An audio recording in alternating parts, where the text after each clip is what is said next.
mahkeme kendisi makul süre içerisinde gelen başvuruları bir şekilde değerlendirememe, süresi uzun süreler içerisinde ancak değerlendirme durumuna düştü. Bu durumda mahkemenin bu tür başvuruları daha kısa bir sürede ve ne şekilde inceleyebileceği konusunda değişik çalışmalar yapıldı. Aramızda bulunan Sayın Hocam Onay Bey'in de içinde bulunduğu akil kişiler bir rapor hazırladı. İngiliz Lord Hoffman rapor hazırladı. Diğer birçok raporlar hazırlandı ve bu arada 14. protokol mahkemenin usulü hakkında yenilikler getiren, usulünü daha çabuklaştırıcı bazı değişiklikler getiren 14. protokol bildiğiniz gibi hazırlandı. Ancak 14. protokol 46 devlet tarafından onaylanıp imzalandığı halde Rusya 14. protokolü bugüne kadar henüz onaylamadı. Dolayısıyla 14. protokol çerçevesinde yapılması düşünülen usulü değişiklikler bir türlü hayata geçirilemedi. Çünkü sözleşmenin çerçevesinde bunun tüm taraf devletler tarafından onaylanması gerekiyordu. Bu çerçevede çözümler hala aranmakta ve son çözüm olarak 14 bir protokol hazırlandı ve bu da deklarasyon 14. protokoldeki usulü içeren prensipler getiriyor. Yalnız bu protokolün bütün üye devletler tarafından onaylanması şartı yok. Sözleşmede değişiklik getirmeden sözleşmenin iç tüzüğünde değişiklikler ve mahkemenin iç tüzüğündeki değişiklikle mahkeme usulü daha farklı, daha kolay bir şekilde inceleme imkanı tanıyan hükümler içermekte. 14. protokol, bu protokol deklarasyonlarla yürürlüğe geçiriliyor ve bugüne kadar birçok devlet, taraf devlet bunu onayladı, deklarasyonlarını gönderdi ve bu şu anda mahkeme 14. protokolde yer alan usulü değişiklikleri uygulamaya başladı. Ancak tabii bunun uygulanabilmesi için taraf devletin deklarasyonunu yapması gerekiyor. Türkiye bu konuda imzayı da daha henüz bu protokole yeni değişikliğe onayını bildirmedi. Dolayısıyla bunda ne değişiklikler var? Bildiğiniz gibi mahkeme 5 bölümden mahkeme önündeki başvurular 5 bölüm önüne geliyor. Buradaki daireler mahkeme önündeki başvuruları hazırlanan karar taslaklarını incelemekte ve bu her dairede 7 hakim bulunmakta. Ve önce tabii ilk incelemede bildiğiniz gibi ilk incelemede kabul edilebilirlik şartlarının oluşup oluşmadığı incelenmekte. Bu çok önemli bir konu. Çünkü maalesef mahkeme önüne her türlü başvuru iç hukuk tüketilmeden, 6 aylık süreye riayet edilmeden veya sözleşme kapsamında olmayan haklarla ilgili de başvurular yapılmakta. Dolayısıyla mahkeme önündeki başvuruların büyük bir çoğunluğu kabul edilemez bulunan başvurular. Ve bunlar şimdiye değin 3 kişilik üç hakimin bulunduğu komiteler tarafından incelenmekte ve bu komitelerin kararları çerçevesinde bu başvurular kabul edilemez bulunmaktaydı. Yeni düzenlemeye göre bu tür başvurular açıkça kabul edilemez bulunacak olan başvurular tek hakim önünde incelenmekte ve tek hakimin kararıyla bu verilen kararla bu başvurular kabul edilemez bulunmakta ve reddedilmekte. Bunun dışında şimdiye kadar 7 hakimin incelediği sözleşme açısından problem olabilecek başvurular gelince esas değişiklik, tabii burada önemli bir değişiklik var. Buradaki değişiklik açıkça ihlal çıkacak başvurularda bunlar 3 kişilik, 3 hakimin oluştuğu komiteler tarafından incelenmekte. Şimdi mahkemenin önündeki başvurular incelendiğinde kabul edilebilirlik şartları incelenip bir başvuruda ihlalle ilgili bir problem görüldüğünde, yani daha doğrusu kabul edilebilirlik aşamasında başvuru hükümete görüş için bildirilmekte, eğer bir sorun görülüyorsa. Ve burada açık bir soruyla bu ihlal nedeni olan konuyla ilgili açıklama, görüş istenmekte. Ve bu görüşler geldikten sonra tabii bunlar başvurucu tarafa da gönderilmekte. Ondan sonra da şu andaki mahkemenin inceleme prosedüründe açık bir problem olmayan, yani kabul edilemez, bulunamayacak başvurularda kabul edilebilirlik ve esas incelemesi aynı karar içerisinde yapılmakta birkaç yıldır.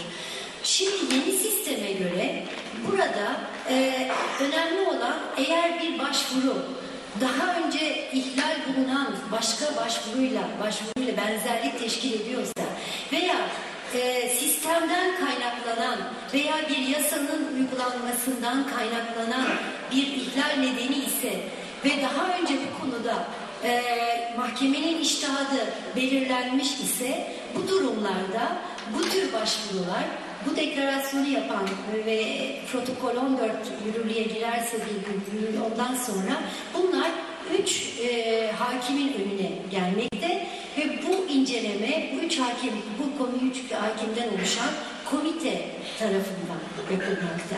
Ve dolayısıyla bu durumda artık hükümetin görüşüne de ihtiyaç bulunmamakta. Bu neyi gerektirecek ve bunun ne sonucu doğurabilir? Tabii ki böyle durumlarda çok daha çabuk bir şekilde başvurular inceleme imkanı bulacak. Çok daha kısa kararlarla, mahkeme kararları çok kısa kararlarla bu tür başvuruların daha çabuk, daha süratle sonuca bağlanması meydana çıkacaktır. Bunun dışı esas önemli olan Avrupa İnsan Hakları Mahkemesi'nin son kararlarını okuduğunuzda gözlemlediğiniz önemli bir konu var. Artık sık mahkeme bir ihlal kararı verip bununla ilgili belli bir tazmin yoluna gitmekle yetinmemekte. En önemli olan konu benzer ihlallerin tekrar ortaya çıkmaması. Dolayısıyla esas önemli olan konu bu. Ve benzer konuların mahkeme önüne gelmemesi. Şu anda yapılan tartışmalar da daha çok bu yönde yoğunlaşmakta. Çünkü mahkeme süpranasyonal bir mahkeme. Mahkemenin ikincil bir rolü var. Mahkeme bir yüksek temiz merci değil. Dolayısıyla ulusal yargı organlarının kararlarını bozan, onların yerine kararlar alan bir mahkeme değil. Esas önemli olan bu tür ihlal iddialarının ulusal alanda çözümlenmesi. Ulusal yargı organları önünde, mahkeme önündeki ihlal iddialarının incelenip Avrupa İnsan Hakları Sözleşmesi prensipleri çerçevesinde bir karara, ulusal alanda karara bağlanması. Dolayısıyla bu çok önemli bir konu ve mahkeme önündeki yığılmaların büyük bir çoğunluğu da aynı konuda verilen ihlal kararlarına rağmen hala o konuda ihlal iddialarının mahkeme önüne gelmesi. Dolayısıyla bunu önlemek açısından mahkeme değişik düşünceler içerisinde ve belli prosedür değişikliğine gitmekte. Ancak bu 3 kişilik, 3 hakim önünde verilen kararlar eğer daha sonra itiraz yolu açık. O durumda ondan sonra eğer itiraz edilirse bu kararlara bunun 7 hakim önünde inceleme imkanı bulunmakta. Tabii ki bu büyük bir mahkemeye büyük bir kolaylık sağlayacaktır ve açıkça tabii esas tartışma konusu 14. protokol hazırlanırken de esas tartışma konusu bu ihlal çıkabilecek kararların ne olabileceği, nasıl inceleme yapılabileceği. Size daha önce de söylediğim gibi içtihadın açık olduğu konular, içtihadın uygulanmasıyla ilgili herhangi bir sorun çıkmayacak konularda mahkeme bu üç hakim önünde bu tür başvuruları incelemekte. Bunun dışında tabii diğer prosedür, büyük daire önündeki prosedür, 17 hakimden oluşan büyük daire önündeki prosedür yine devam etmekte. Ancak büyük daire önüne gelecek davalar ancak içtihat değişikliği gerektiren veya ülke açısından daha önce benzer olaylarda incelenmemiş strüktürel problemlerden doğan bir yasa maddesinin sözleşmeye aykırı olarak uygulanmasından doğan ihlal durumu iddialı durumlarında yine mahkeme incelemesine devam edecek. Dolayısıyla bu tür bir değişiklik içerisinde mahkeme yeni prosedürünü daha önce de söylediğim gibi bunu kabul eden ülkeler açısından uygulamaya koydu. Ve şu anda tek hakimin verdiği yüzlerce karar, 500-600'den fazla karar mahkeme önünde kabul edilemez bulunan kararlar, tek hakim kararları mahkemenin yeni prosedürünün bir göstergesi. Dolayısıyla fakat 3 hakim komitesinin kararları Aralık'tan itibaren bu deklarasyonu yapan ülkeler açısından yürürlüğe konacak. Ancak bu deklarasyonu yapmayan ve bu sözleşmedeki bu değişikliği henüz kabul etmeyen ülkeler açısından da mahkeme gönderdiği yeni görüş bildirilmesi için hükümetin görüşüne bildirilen başvurularla ilgili olarak yeni gönderdiği mektuplarında bazı belli konularda görüş gönderilip gönderilmeme imkanını hükümete bırakmakta ve bunun daha önceki bir içtihadı bir devamı olan, benzeri olan bir başvuru olduğunu da bu tür başvurularda belirtmekte. Dolayısıyla böyle durumlarda da 7 hakim önünde görülse bile artık belli konularda görüş gönderme mecburiyeti ve görüş gönderilse de bunlar çok fazla değerlendirilemeyebilecek. Çünkü bu konuda çok açık bir içtihat olduğu görülmekte. Dolayısıyla mahkeme bu şekilde çalışmalarını daha çabuklaştırma ve daha seri olarak inceleme ve bu arada da tabii ki esas görevi olan Avrupa hukukunu temelini teşkil edecek içtihadını geliştirme yönündeki çabalarını ve çalışmalarına ağırlık verme imkanını bulacaktır. Bu durumda tabii ki esas önemli olan konu devletlere, büyük taraf devletlere büyük görevler düşmekte. Çünkü aynı bir problemden bir yasanın mesela bir yasanın uygulanmasından kaynaklanan bir ihlalse bunun bir an önce değiştirilmesi bizim de 47 ülkede de aynı bizdeki gibi, Türkiye'deki gibi anayasalarında veya yasalarında Avrupa İnsan Hakları Sözleşmesi kararları ve Avrupa İnsan Hakları Sözleşmesi iç hukukun bir parçası. Dolayısıyla bunun uygulama yetkisi aslında aslen ulusal yargıya ait. Mahkeme özellikle bunu vurgulamakta. Yakın bir tarihte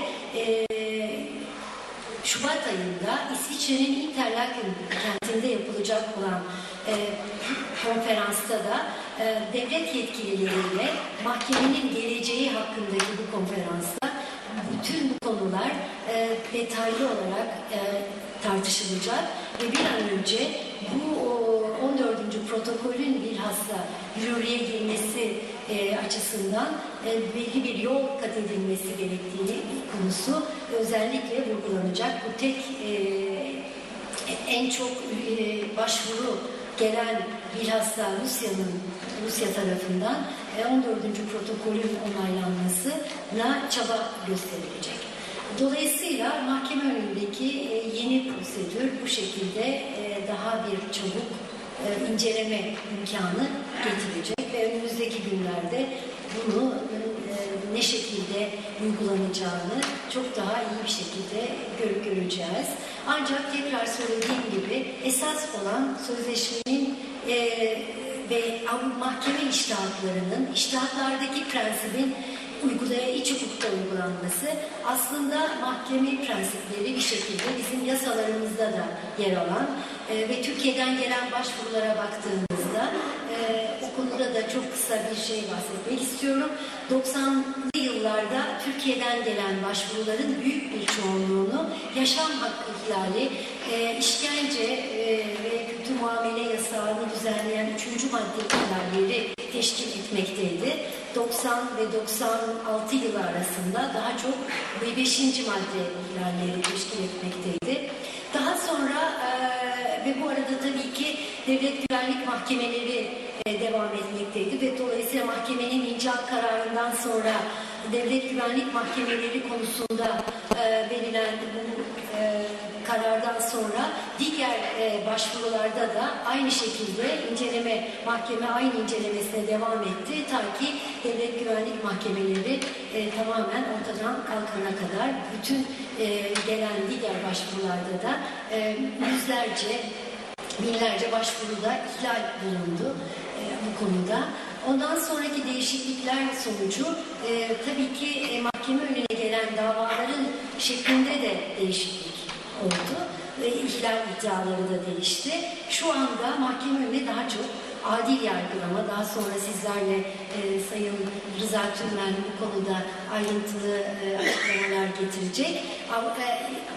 6. maddedeki adil yargılama gerek hukuk davalarında gerekse ceza davalarına bağlı adil yargılama sorunları ile ilgili birçok başvuru var. 5. maddeler hala devam etmekte.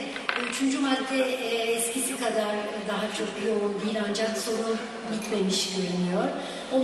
madde düşünce özgürlüğü, basın özgürlüğü ile ilgili bunlara bağlı mahkeme kararlarından sonra mahkeme önüne gelen başvurucuların davaları, başvuruları mahkeme önünde ve daha çok protokol 1 yani mülkiyet hakkı ihlalleriyle ilgili bir patlama var diyebilirim.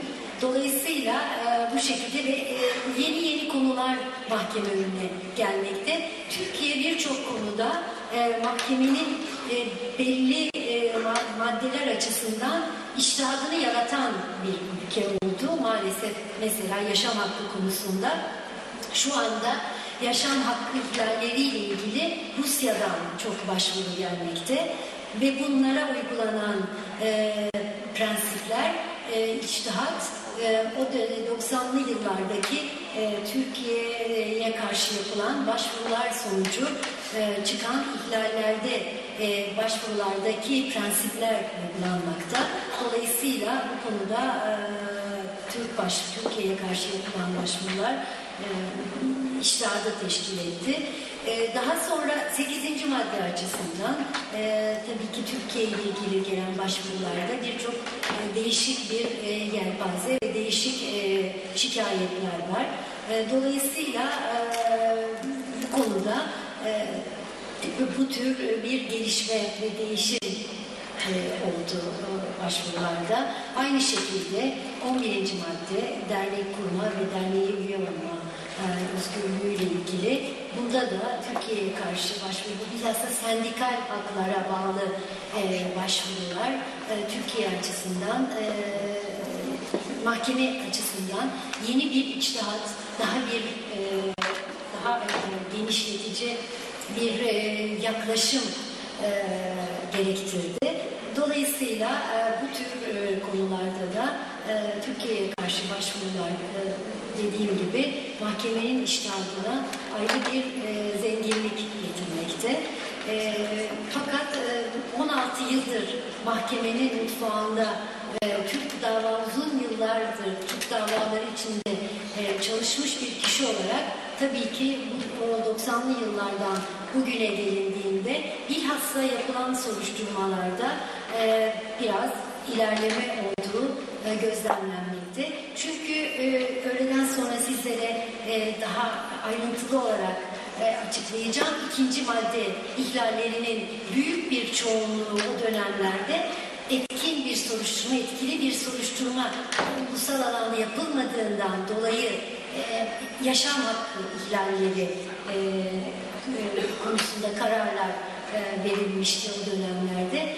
Dolayısıyla tabii ki bu konuda gerek hakimlerin gerekse tabii bu tür davaları yargı önüne taşıyan siz avukatlara çok büyük işler düşmekte ve bunların esas inceleme yeri bu tür şikayetlerin bir müddet sonra mahkeme değil özellikle iç hukukta buna bir çözüm bulunacağını ümidini taşımaktayım. Zaten zannediyorum süremiz epey kısaldı.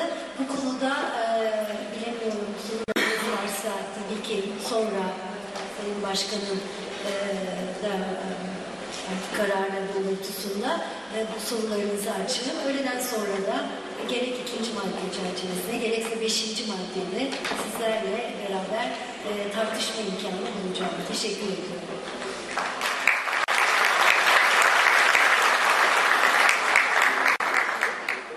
Sayın Aracı'ya verdiği bilgilendirmeye teşekkür ediyorum.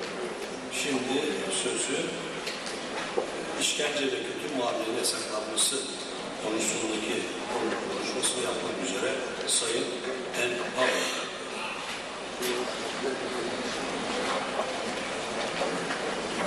Good morning, everybody. It's a great pleasure for me, as a judge of the European Court of Human Rights, to address such a distinguished gathering of legal practitioners and public officials at an important conference of the Turkish Bar Association. And to thank you, and in particular thank you to Mr. Turman for inviting me to speak here today. Before being appointed a judge, I was a practitioner at the bar. I was at the Irish bar, so I was on my feet every day, and I understand and appreciate the many challenges that are associated with being a practitioner. But I suppose the most important memory that I have of being in practice is the huge privilege that it is when somebody asks you to be their voice, when a person asks you to speak on their behalf, and they permit you to be their voice. So I think nowhere is that privilege more apparent, more keenly felt than in the area of human rights protection. As Fatosh has said, I will speak to you today about Article 3 of the Convention, which, as you know, provides that no one shall be subjected to torture or inhuman or degrading treatment or punishment. Period. I will try to approach the topic from a practitioner's standpoint, asking what are the principles of the Strasbourg jurisprudence that you as practitioners need to know so that you can raise them, argue them, persuade the domestic judges that they must apply this jurisprudence and thereby prevent the necessity of having to go to Strasbourg. If we get human rights protection right at home, in my country and in your country, then there will be no need to go to Strasbourg.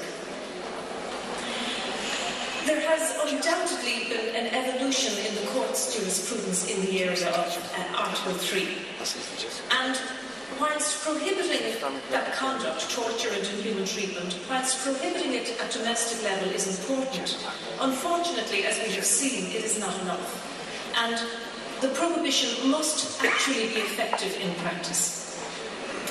Cases of actual torture are rare at this stage, I have to say, and certainly, as Fatosh has also pointed out, there has been much progress in human rights protection here in Turkey. But in the early days, many of the cases in this area did evolve from your country. But today, the factual situations which give rise to violations of Article 3, they cover a wide range of areas, from ill treatment in custody to prison conditions, unacceptable prison conditions, and proposed deportations, decisions by the state to deport non-nationals back to their country of origin. So you can see that it covers a broad range of countries, a broad range of issues, excuse me. The standard of proof when you're bringing a case to the European Court of Human Rights under Article 3, the standard of proof that you must establish on behalf of your client is a standard beyond reasonable doubt. It is not enough, obviously, to make the allegation. It's a very serious allegation to make that a person has been subjected to torture or inhuman treatment. And for the court to be persuaded that a violation has taken place in this regard, it will require to be persuaded beyond a reasonable doubt. But of course, that can be established from the coexistence of sufficiently strong and clear presumptions of fact or unrebutted evidence or inferences that may be drawn. But the court is also very conscious that this burden is shared, and that where a person makes an allegation and there is prima facie evidence of ill treatment, then the burden will shift back to the state, particularly when it comes to ill treatment in custody. The burden will shift back to the state to explain or give a plausible explanation as to how injuries which were sustained actually occurred. So if a person goes into custody in good health and comes out of custody with injuries, the onus then shifts to the state to explain how that occurred. Now, when it comes to Article 3, if I can just say something about the general principles, as with the right to life that you'll hear about this afternoon, Article 3 relates to one of the most fundamental rights protected by the Convention. And its general purpose is to acknowledge the value and the dignity of the human person, and to make sure that that dignity and that personal integrity, that they're respected at all times. And I think it's important for us all to remember that the Convention is based on a very clear philosophical understanding of human rights. Human rights are not something which the state gives to you or allows you and your client to have. Human rights, they come with the territory of being human. They are part of the human condition. And what the state does is it acknowledges those rights. It acknowledges that people have these rights, not because it grants them, but because they are human. There are few rights which are absolute. Few rights which are absolute, and many human rights must be regulated in that the state is entitled to limit their practice in order to achieve a common good. But there are some fundamental rights which are absolute, and Articles 2 and 3 relate to those rights. In saying that Article 3 is absolute, every country that has ratified the Convention, we are acknowledging that there are no factors which can ever serve as a justification for torturing a person or for treating them in an inhumane way or in a degrading way. Whether that treatment is for purposes of obtaining confessions or for punishment, there are no factors which can justify it. And the Convention recognises that any state which has ratified it cannot derogate from that principle, even in the event of a public emergency threatening the life of the nation. So in other words, when we're talking about Article 3, it's non-negotiable. There are no exceptions, there are no permitted limitations on the right not to be subjected to torture or inhuman treatment. And I think this is all the more important today when we hear so much about the global war on terror, and we are living in times when crime prevention is very difficult. And, the court is fully cognizant of the difficulties which police officers have in attempting to investigate crime or to prosecute crime. But notwithstanding those difficulties, and notwithstanding the threats which come from organised crime or terrorist activities, the court has repeated time and again that cannot be a justification for subjecting a human being to torture or to inhuman or degrading treatment. And this unconditionality, this absolute prohibition, has extraterritorial effect in that a state's responsibility will be engaged if it intends to send a human being out of its country, out of its jurisdiction, to another country where that risk is posed, where there's a real risk that the person will suffer torture or inhuman treatment. The state cannot then just deport somebody or expel somebody if there is a real risk that that individual will be subjected to treatment. Now, the case of Sadia against Italy has clarified that, and it was a unanimous judgment of the Grand Chamber. In that case, Italy sought to extradite the applicant. Tunisia, I should say, sought the extradition of the applicant, and the applicant came before the court and said, if I'm sent back to Tunisia, he was allegedly suspected of terrorist activities, he said, if I'm sent back, I will be in custody and I know I will be subjected, there is a real risk that I will be subjected to torture or inhuman treatment. And the court unanimously found that it would violate Article 3 if Italy, in those circumstances, were to extradite the applicant. In coming to Article 3, the court will obviously classify certain behaviour. Not all allegations will fall into under the heading of torture. And in deciding whether conduct is torture, or inhuman treatment, or degrading treatment, the court will have regard to a number of factors. It will look at the intensity of the treatment complained of, the conduct complained of. It will look at the duration, how long it went on for, what effects it had on the person who claims to be a victim of that treatment, and the age of the victim, the alleged victim, the sex of the victim, and the state of health of the victim. So the court will look at a wide range of factors in deciding whether the conduct constituted torture or inhuman and degrading treatment. And for it to constitute torture, obviously the most serious form of the violation, the court will look at a number of criteria. It will look at the intensity of the conduct, the intention behind it, and the purpose for inflicting it. There are some of the relevant criteria that the court will consider. The very first case of alleged torture which came before the convention institutions, as they then were, was the Greek case, the first interstate case. It was the Greek case, and in that case, the practices carried out by the military junta governing Greece at the time were found by the Commission, by the former Commission, to constitute torture. But the respondent state in that case denounced the convention soon after the investigation by the committee, so it never got to the court as such. But in the second interstate case of Ireland and the United Kingdom, that case did make it to the court, and similarly, the Commission had found that the so-called 5 techniques of interrogation of detainees that constituted torture.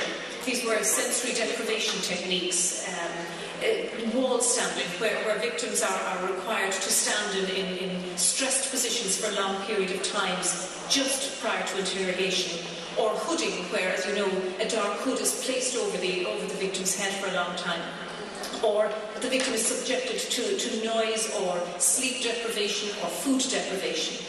These practices, the Commission had no hesitation in saying constituted torture.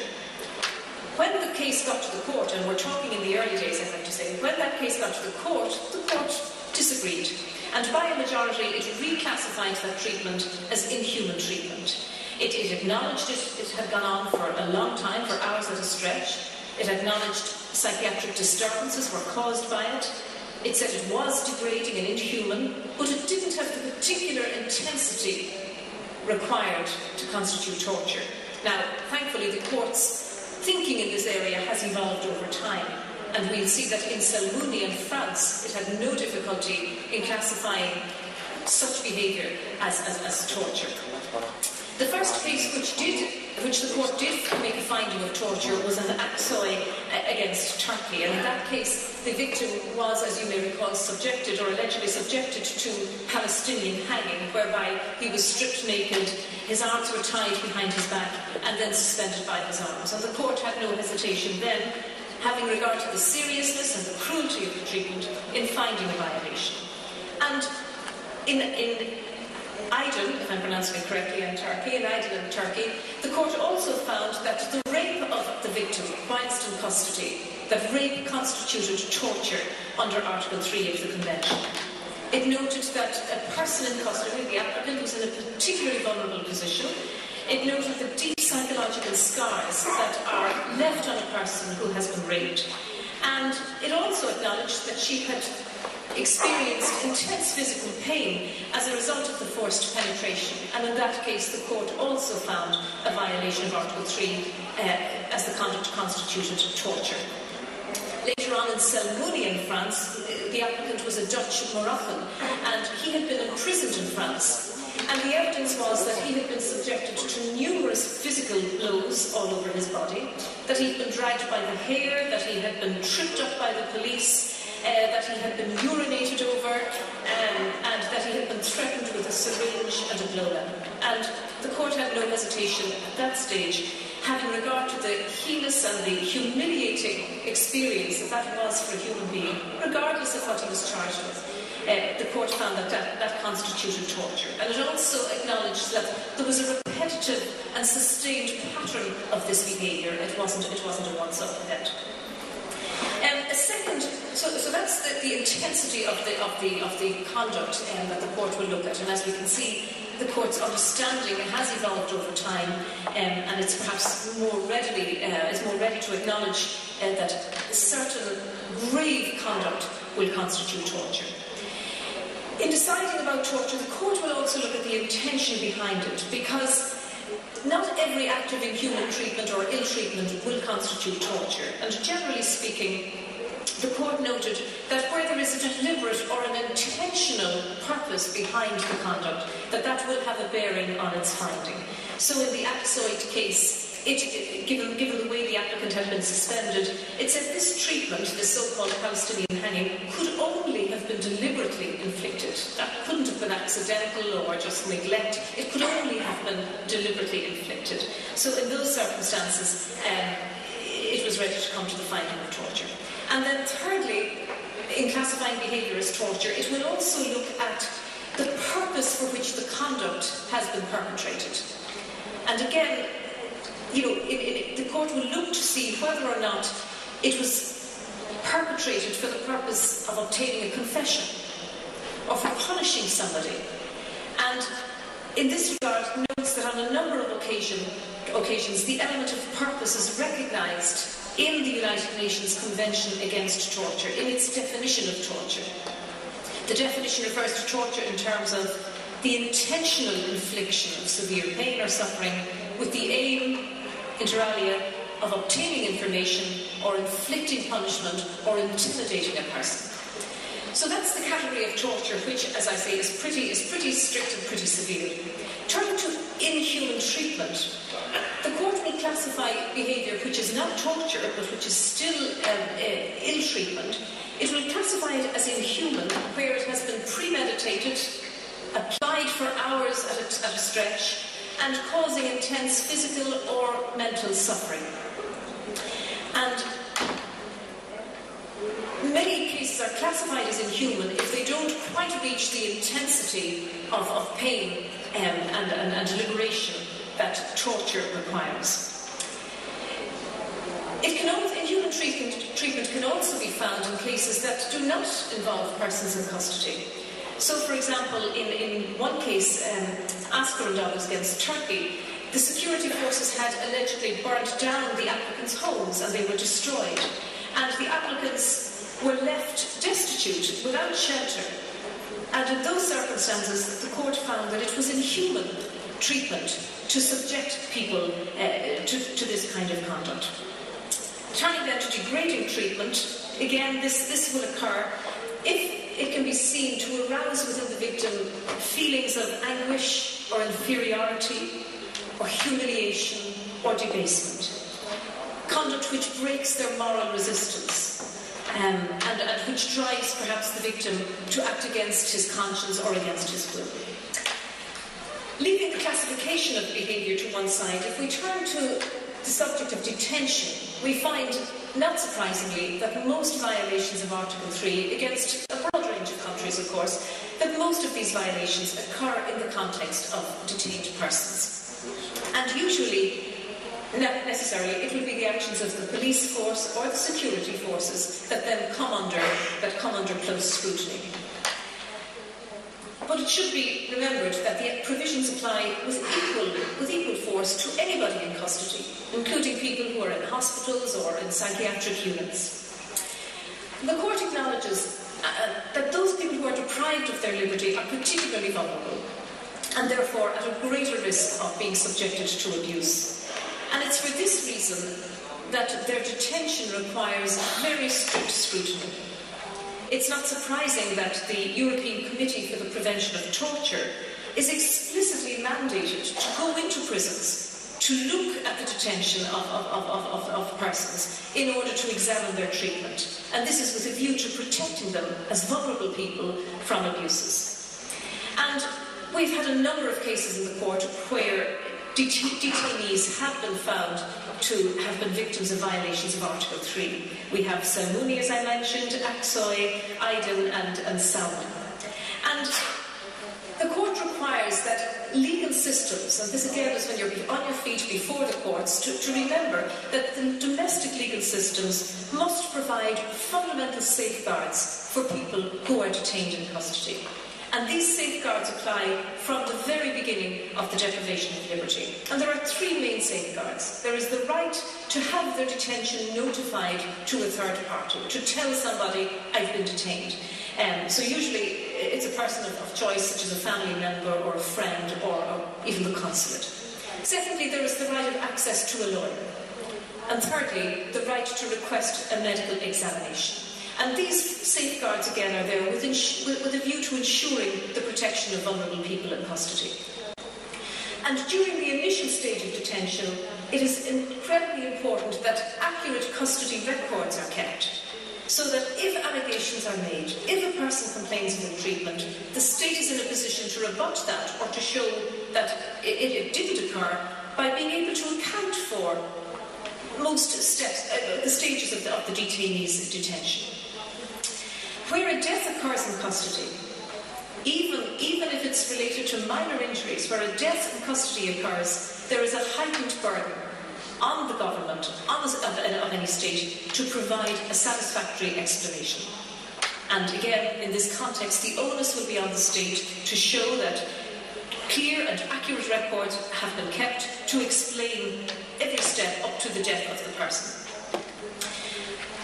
Leaving aside detention per se, another area where the court has found violations of Article 3 relates to prison conditions, the conditions of a person's detention. And frequently it is found that certain prison conditions are inhuman or degrading, constitute inhuman or degrading treatment. And again, this is an area where the court's jurisprudence evolves as our understanding develops. Conditions of detention refer to two things generally: to the surroundings in which a prisoner is kept, to the physical cell in which he's kept. But prison condition also refers to the regime that's imposed upon prisoners when they are subjected to detention. And in assessing whether prison conditions violate Article 3, whether prison conditions constitute inhuman or degrading treatment, the court will look at a number of factors: the age of the prisoner, the sex of the prisoner, the health of the prisoner, the danger posed by the prisoner to other prisoners, and so forth. And the court has ruled that there is a minimum requirement, in fact it was confirmed yesterday, of 3 square metres per person. In fact, it deals with a section that has many cases involving prison conditions. So that there's a minimum of physical space which every human being is entitled to have in order not to fall foul of Article 3. The court has also found that prisoners with special needs must also be accommodated. And in the case of Price against the United Kingdom, the applicant in that case had been convicted or had been sentenced to prison for contempt of court. She was in a civil case, she was found to be in contempt of court, and the judge sentenced her to a period of time in prison until she purged her contempt. But the judge never asked whether the prison conditions were adequate or appropriate to her special needs. In that case, she was severely physically disabled, she was confined to a wheelchair, she needed to be turned regularly when she was in bed, and she complained that being sent to a prison where there was absolutely no possibility of having her special needs met constituted inhuman treatment for her. And the court agreed there was a violation there. So if we have prisoners with particularly special needs, they too must be accommodated. The court's jurisprudence on the right to health, which is evolving indeed, began with the right to health in prison. And it was the case of Kudla and Poland where this was first acknowledged. The court summarised a state's obligations when it comes to the health and well-being of prisoners. And again, I suppose, in society, it's important that we remind ourselves that the punishment which a person suffers for doing wrong is imprisonment. It's deprivation of liberty. The deprivation of liberty is the punishment. But it doesn't mean that they're not entitled to adequate health care if they are sick, or to medical assistance if they require it. That depriving them of these basic human rights, that cannot constitute part of the punishment. Depriving them of liberty is the punishment, and they have a right to adequate health care and to medical assistance where required. So if a person suffers, say, from a terminal illness such as cancer or a particularly serious medical condition, the conditions of his detention must be such as to ensure that his dignity is still respected, that he can still receive treatment in an environment which doesn't compromise or undermine his dignity. This does not, of course, mean automatic release for any prisoner who has a serious illness, but it does mean that the conditions of his detention and the conditions in which he receives his treatment must respect his dignity. If no treatment or insufficient treatment is available, medical treatment is available, that will constitute a violation, or may constitute a violation of Article 3. And this was confirmed in the case of McGlinchey in the United Kingdom. The court found a violation of that case in circumstances where the applicant, she was regrettably a heroin addict, she had been admitted to prison, her nutritional state was pretty compromised, and over her period in prison, her weight had dropped significantly. She had endured a week of uncontrolled vomiting, she was dehydrated, and ultimately she collapsed. And because, having regard to the authorities' failure to provide her with medical care, the court found a violation of Article 3. Now, the domestic authorities therefore must keep continuous review of detainees to ensure that their rights under Article 3 are not violated. It's probably, at least I hope it is clear to you now, that apart from having negative obligations, the state shall not subject somebody to inhuman treatment, the state shall not torture somebody. Apart from those negative obligations, what the state must not do, I hope it is clear that the state also has positive obligations. It must take proactive action to ensure that a person's rights under Article 3 have not been violated. And positive obligations, which the court recognises as being imposed upon states that ratify the Convention, these positive obligations can be categorised into two main areas. Proactive obligations, the positive obligations to take steps to provide protection from assault or from inhuman and degrading treatment, but also procedural obligations to take steps to ensure that when allegations of ill treatment are made, they're investigated properly, and they're brought to an appropriate conclusion. If I could look very briefly at the proactive obligations and then the procedural obligations. The proactive obligations, the traditional doctrine that the state shall not conduct itself in a manner contrary to Article 3 has actually broadened and developed in the court's jurisprudence. And now it's no longer just state agents who must not inflict such treatment on people, but a violation will be found if private individuals violate or inflict inhuman or degrading treatment on another person, and the state does nothing about it in circumstances where it was aware that such a risk occurred. So we can see this in the area of corporal punishment in schools, for example. There was a case against the UK where the corporal punishment of children in schools, that was found when it was particularly severe to violate Article 3. Or the fate of children subjected to parental abuse, where authorities did nothing about it. That led to a violation of Article 3 on behalf of the state. And of course, the important case of the court this year, it was against Turkey, but I have to say it has been recognised as being relevant for all member states, the case of Opus against Turkey, where the court found a violation of Article 3 for domestic violence. The applicant and her mother had been the subject of domestic violence, of beatings and of threats by the applicant's husband. They had been reported to the authorities. The authorities noted them, but of course, they had to follow the regulations and so forth.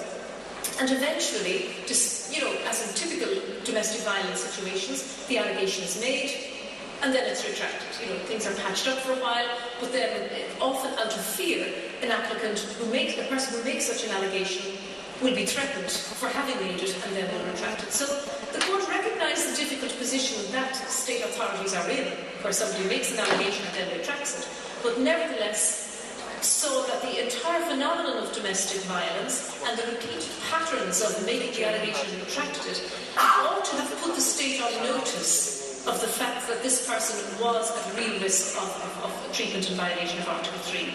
And in those circumstances where the applicant's mother had eventually been killed by the applicant's husband, and the applicant herself had continued to receive beatings in the context of domestic violence, the court found a violation of Article 3. But it's important to note, at least I think it's important to note, that the court also noted that men can be the victim of violations of Article 3 within the context of domestic violence, as indeed can children.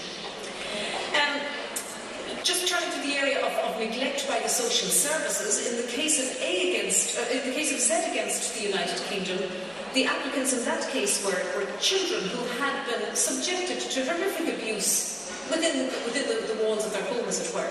And notification of this abuse had been made to the authorities, but basically the children were not taken into care, and they could have been taken into care for a period of over 4 years.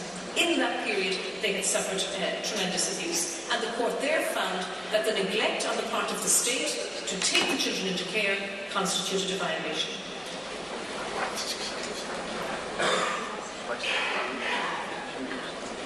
Okay, I have to pause because there is a problem with interpretation. Is it okay now? Thank you. Am I speaking too quickly? Okay, I'm almost finished. So in the case of Z in the United Kingdom, again it was the failure of the state to do something about the risk which these children were exposed to.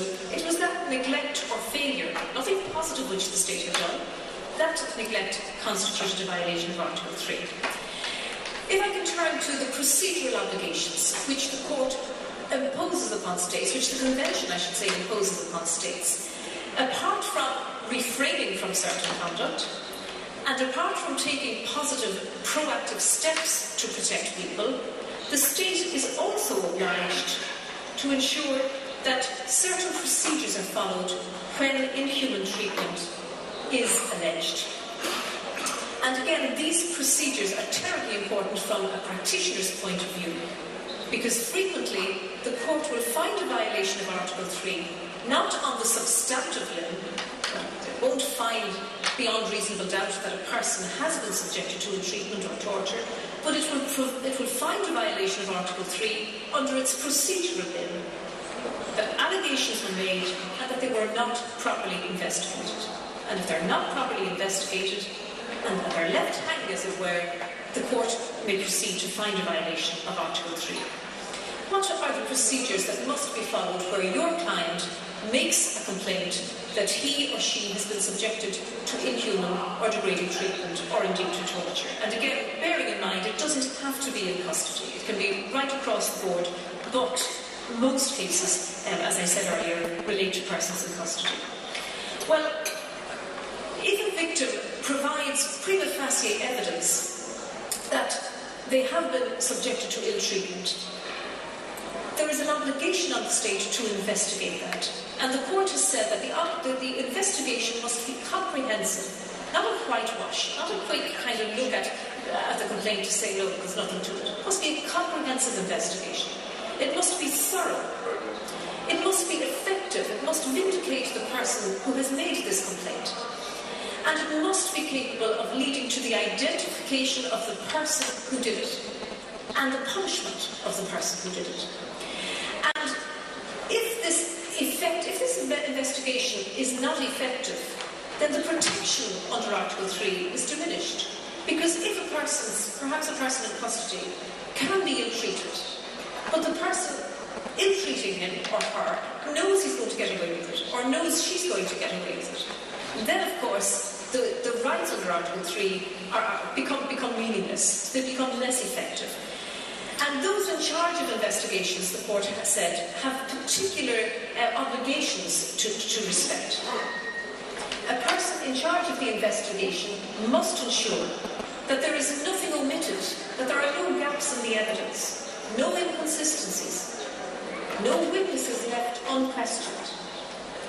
A person in charge of an investigation must be careful to make sure there are no large gaps that are there. They must take steps to verify documents which reveal the truth or otherwise of a claim. They must seek independent corroborative evidence. So if a person complains that she's been raped, they must get forensic evidence. They can't just take the complaint and investigate it at a theoretical level. They must get substantive corroborative forensic evidence. People investigating must not permit undue delays to occur so that documents go missing or people die. And they should not adopt a blinkered or an unfettered questioning that the state is always right. They must have an independent approach to the investigation and to ensure that it's thorough. Before finishing up, if I could just say a word or two about admissibility of evidence that has been obtained in violation of Article 3, because I'm sure, again, as practitioners, when it comes to court trials, what is admissible and what's not admissible will be relevant. If one were to admit evidence, whether it was a confession or other evidence that was obtained as a result of beating somebody or subjecting them to ill treatment, if that evidence were permitted in court, well, obviously the protection which Article 3 provides would be completely, it would be reduced to nothing. And the court has found that when it comes to non-absolute rights, such as the right to privacy, and when those rights have been violated in order to obtain evidence, the court will look at the overall fairness of the trial to see whether or not there was a violation of Article 6, the right to a fair trial. So, for example, in Bykov in Russia, it found that there was not by majority that there was no violation having regard to invasions of the applicant's privacy. They were illegal, they shouldn't have taken place, but nevertheless the proceedings as a whole had not been compromised. But different considerations apply when it's Article 3. And in Yarrow against Germany, the applicant was suspected of trading in drugs. He had been observed by the police popping a plastic bubble into his mouth. The police came over to him, they asked him to produce it, he swallowed it. And then when he was taken into custody, he was forcibly pinned down and given an emetic so that he was to regurgitate the contents of his stomach. And the question came up, could you use this in evidence? And the court found not only was the conduct itself a violation of Article 3, but the use of evidence obtained in violation of Article 3 meant the trial itself was unfair. So again, it's an incentive not to do it. If you're going to beat somebody to get evidence out of them, but that evidence is no use to you when you go to trial because you can't admit it, well then there's no incentive for doing it. So it's an important factor to bear in mind. I'm going to finish up there. I had other things to say about redress, but I'm conscious of the fact that I've kept you long enough. Just to remember deportations, that's also a live area, and many applications for interim measures under Rule 39 come to the court, where lawyers ask the court to impose an interim measure prohibiting an expulsion to a third country so as to prevent a risk of ill treatment. I will finish up there. I have tried to sketch a broad overview of the principles. It's far from exhaustive, but if these principles are raised, argued and applied before the domestic courts here in Turkey, then we should see a reduction in cases coming before our court, and that can only be good news. Thank you very much.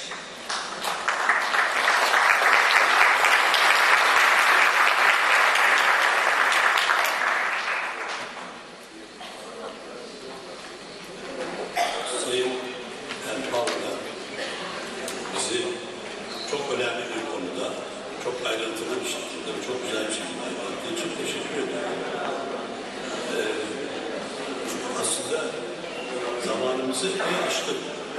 Bir soru olayı bizim programımızda yok idi. Ama şöyle diyelim, bilemiyorum siz ne dersiniz, size bağlıyız.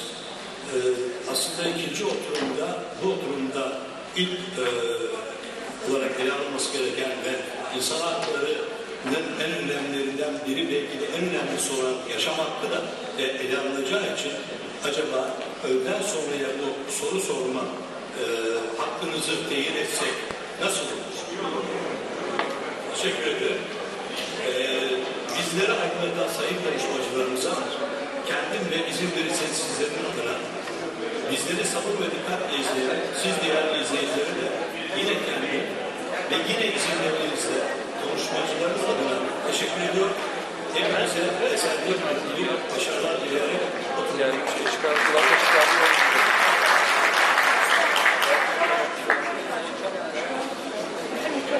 Thank you.